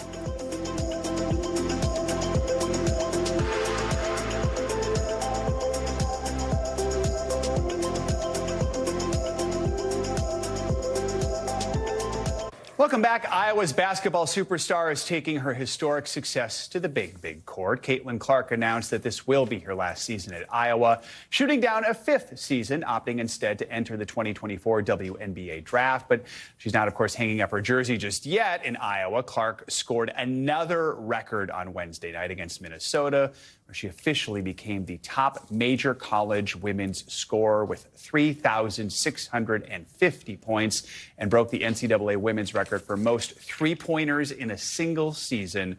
The Hawkeyes currently seated 6th in the league. Clark said that this season is far from over and we have a lot more goals to achieve. And then, of course, she will, without a doubt, be the #1 draft in the #1 pick in the WNBA draft. Finally, this hour, time for our weekly can't miss list. And this week, there's no shortage of new movies, shows, and music to bring you. Here to help us sort it all out is Chris Witherspoon, the founder and CEO of Pop Viewers. Good to have you with us. Joe. Dune 2. That is like the movie right now. Joe, we need a blockbuster. It's Doomsday. It's Doomsday. Doomsday. It's Dune 2. It picks up where the last one left off. So Timothy Chalamet is teaming up with Zendaya's character. They're on a warpath for revenge against the folks who killed his family, and also Austin Butler. Elvis is out in the desert, you guys. He's a maniac. His name is Not with Speed that accent, Rafa. though, right? I know. His name is Speed Rafa. You also have Florence Pugh, Rebecca Ferguson, Christopher Walken, and folks are calling Dune 2 the best blockbuster of the past decade. I saw it last night. It is amazing, a visual treat, also audio. It's just so much going on in there. The first one got a lot of Oscar nominations, so this one's getting a lot of buzz too. Then a big budget, $190 million. This one, so they have to do well by $25 million. Yeah. All right, I'm looking forward to that one. All right, let's talk about TV and streaming. I remember seeing the promotions for this one while I was watching True Detective. It's Kate Winslet. It's called The Regime. Yes. She's sort of the leader of a European country that doesn't really have a name, which I always think is kind of funny. Like, who is she leading? What's going on? Yeah, Kate Winslet is back on Max. This time it's not Mayor of Easttown. It ain't no mayor accent, but she's playing this as part of this crumbling government in a present-day European country. She plays the country's chancellor, so she's second in command. But you also have Andrea Riseborough, Hugh Grant, and it's kind of a drama with a bit of a dark comedy twist to it, and it comes from the producers of Succession. It felt like it had that sort of comedy vibe to it. I mean, she seems like she's playing like a character. I mean, I'm still not over her working mayor. I love that. I love that TV series. And that accent. Yes, right? and that accent. Yes. I cannot duplicate, so I won't try. Though it had a little Minnesota flair to it, I have to say. All right, there's a political satire on Apple TV+. It's called The Completely Made-Up Adventures of Dick Turpin. And here's the thing. Are you a Great British Baking Show person? Yes. So this guy's in it, right? Noel Fielding. He is in this. But it's basically, it's a made-up story of the completely made-up adventures of Dick Turpin. If you're in the mood for like a cheeky British comedy, this one is for you. It's basically a comedic take on this English outlaw tale of this dangerous highway robber of the 18th century and his band of misfits, and they always basically botch every single crime. So you mentioned it has Noel Fielding, but also Hugh Bonneville from Downton Abbey. If you're fans of that show, he's in this as well. Okay, and there's no baking? There's no baking. There's no baking. Lots of jokes and wigs, you know, some wigs. Gotta love the wigs. All right. Okay, also on Netflix, we have The Tourist. This is season 2. It's Jamie Dornan. I didn't watch this one, but I guess he had amnesia, right? Yeah. So the first season aired on Max. Now both of them are on Netflix. But this character wakes up in Australian outback with no memory of who he is. Meanwhile, every episode, folks are chasing him down to kill him. So this season, he's kind of getting closer, trying to piece together the pieces of who he was and why are folks out to get him. But it's Jamie Dornan from 50 Shades. There's no chains and whips in this one. This one's just like a little in the outback. A little more of a mystery as he tries to figure out what is it he did in his past. Yeah, he doesn't know. He's trying to figure it out. It's all this amnesia going on. All right, we have a little bit of music to talk about. Pharrell and Miley Cyrus. They're together, is that right? Doctor, Work It Out. Yes. It's a song that they recorded back in 2012. And Pharrell 2012? In 2012. Okay. So like over 10 years ago. But Pharrell says it's time to put this out. And I think Miley's having a moment again. She just won a Grammy, and she looks amazing. And the song I'm glad we have the Miley hair right now. I kind of want to dance. We probably can't. We'd have to pay for it if we played it. I'll dance at the club tonight, Joe. You're gonna Join me. You're going to have to check it out. I love that she's still giving us this hair right now. Yeah. That is good. And this was, What were you going to say? No. The Louis Vuitton show is where it debuted, right? Yes, yes. And I also love that it's the song that he kind of picked out of the treasure trove of IP that just, it's time. Sometimes songs you record that and they don't really sound right for that time period, but now 12 years later, it's time. That is a cool way to see that. Doctor, I like work it that. out. Well, we're seeing, I mean, Taylor Swift is like when she brings out these remakes and stuff, she's also taking music from that era and putting it out there. It always has a place. So I might have some hits that I can dust off. That's, where's your hit from 12 years ago? This show, 12 years from now, it's going to be huge. It's going to be absolutely huge. America. People are actually going to want to watch this over and over again. Chris Witherspoon, good to see you. Enjoy watching and listening to all those things this weekend. Same to you. That's going to do it for this hour of Morning News Now, but please stay with us. The news continues right now.